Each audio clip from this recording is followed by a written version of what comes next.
Reference. You know about that, man. Oh yeah, absolutely. I read that book, but I don't think you a spook who sat by the door. I think your intentions are pretty clear.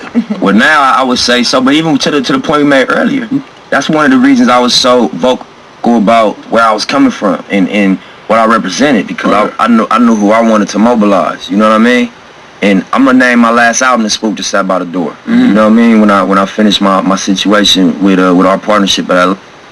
And for anybody that ain't seen that book, seen that movie or read the book, it's about a gang member from Chicago who, presented himself in a way he never caught no cases. He had a clean cut look, and he infiltrated the CIA. Yep. And he became educated and basically he used their agenda, which was to have a token nigga in the CIA for political reasons. You know, we gonna speak blunt, fuck it. He used it against him. And I think that in terms of hip-hop, you think of the message that they embrace, I feel parallel with, like, you know what I mean, the power structure. I don't mean the culture of hip-hop, but the power structure of music. They got prescribed personas they expect from us, you know. So this is Black Light. I'd like to say greetings and for my subscribers to stay with me. Pull other people's coat. I'm trying to open your eyes a little bit wider to the times that we're living in. A whole lot of people sleep in it because you got a lot of spin on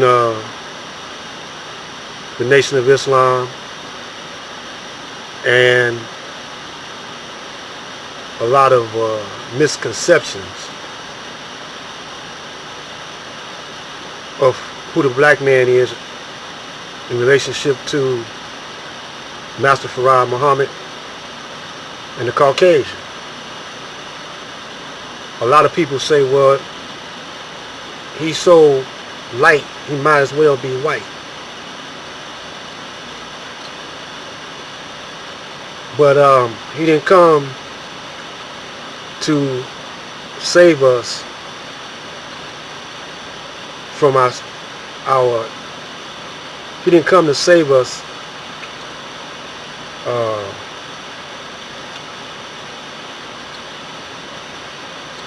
from ourselves, so to speak. He came to save us from our open enemy, who y'all think he is, the Caucasian.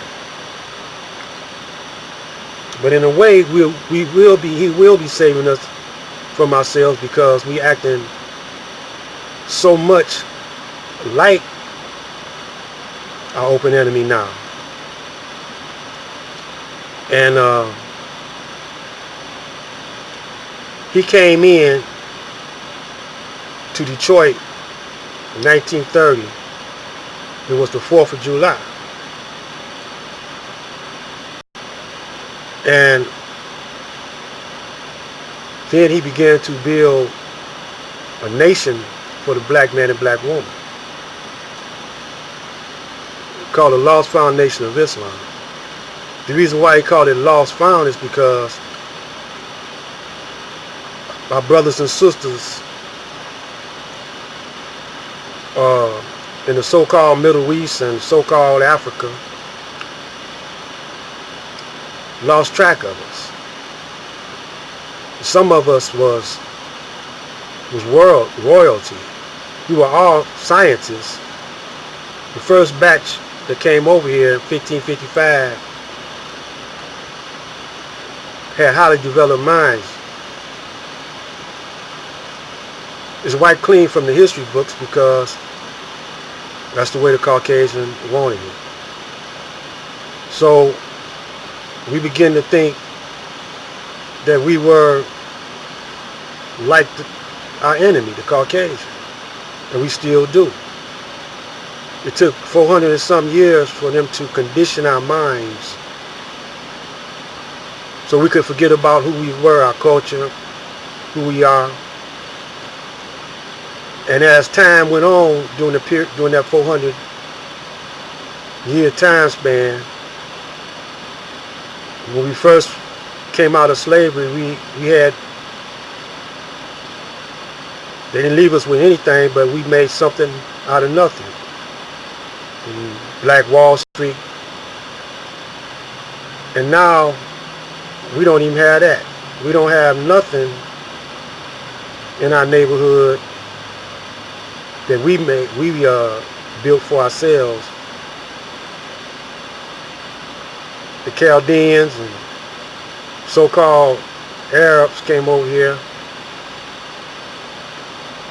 and they controlling our neighborhoods, the cash flow, and we're assimilating our enemy. So Master Farad Muhammad came in by himself. He had an agenda or a plan for the black man, so the black man could build a world for himself.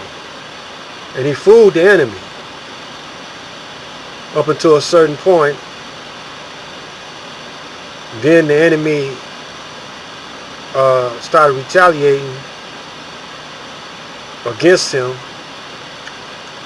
tried to kill him, but he escaped.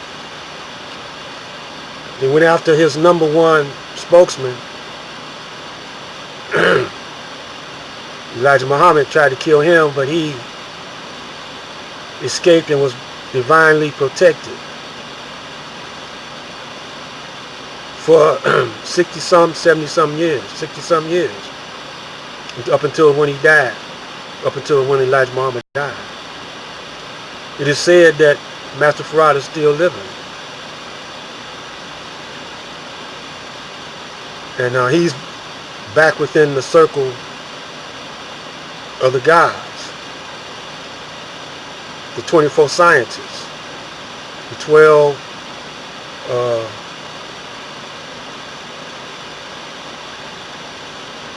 major scientists and the 12 minor scientists. And he's the head. So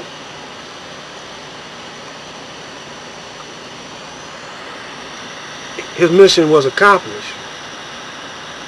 So now we're going through a regrouping period. You know, because the majority of the black man and black woman don't believe it. Now, those of you who communicate with Caucasians, got Caucasian friends, and some of them might be viewing my channel, they will tell you I'm racist. You know, they will tell you that I'm trying to be a black supremacist. To throw you off looking at them, focusing on them. See, a whole lot of Caucasians don't know that what I'm saying is true. A lot of them do though. You see a whole lot of Caucasians that know. The one that are in control of the planet, they know. That's who they got their knowledge from. So when it comes to language, people say, well, English ain't our language. The way they use English, you know, it's not our language. It's a bastard language. It's a combination of all the languages. But if the Caucasian was once a caveman, which he admits, how did he learn language?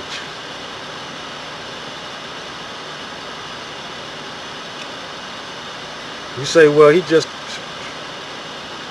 developed language.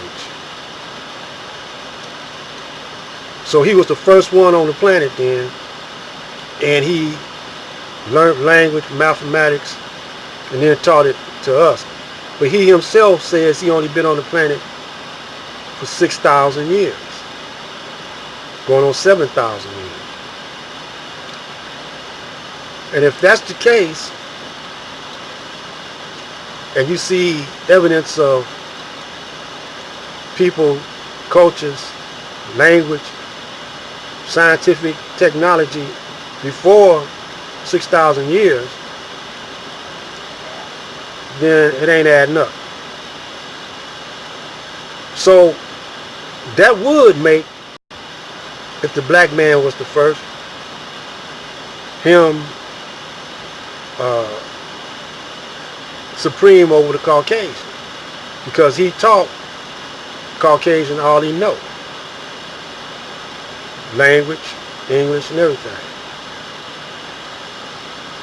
So how did he get in control?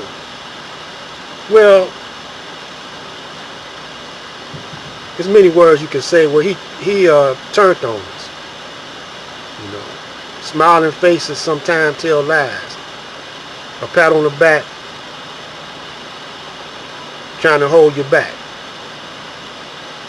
You see what I'm saying? Trickery. That's how he became, once he learned our science, like psychology and alchemy and all like that, he used it against us. Just like the spook who sat by the door. Once the spook sat among the CIA, learned everything that the CIA knew, he used it against them. So this is where this series is going right here.